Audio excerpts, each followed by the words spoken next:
আরে ভাই, আপনি আপনার মামিকেও বিয়ে করতে পারবেন। কি বিশ্বাস হইতাছে না? বিশ্বাস না হওয়ারই কথা। তাই আপনাদের জন্য এই ভিডিওটা আমি নিয়ে আসলাম প্রুফ হিসাবে।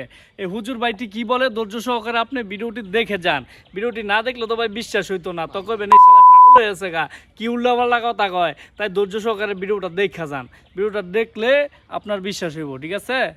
আপন মামিকে বিবাহ করা ইসলামে জায়েজ, কিন্তু এটা আমরা মানতে চাই না, এটা আমরা বিশ্বাসও করি না। ভিডিওটি যারাই দেখতেছেন তারাই শেয়ার করে দেবেন।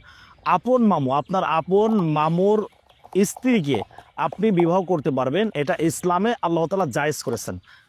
আর যেটা আল্লাহ জায়েজ করেছেন সেটা আমরা না জায়েজ করতে পারি না, যেটা হালাল সেটা আমরা হারাম করতে পারি না। মামা যদি মারা যায় অথবা মামা যদি আপনার মামিকে তালাক দিয়ে দেয়, তাহলে আপনি চাইলে ওই মামিকে বিবাহ করতে পারেন। এটা 100% ইসলাম সাপোর্ট করে। কি বুঝলেন? এবার বিশ্বাস হয়েছে তো? আমরা ভুলভাল কথা কই না। তো ভিডিওটা যদি ভালো লাগে তাহলে অবশ্যই লাইক, কমেন্ট এন্ড শেয়ার করতে ভুলবেন না।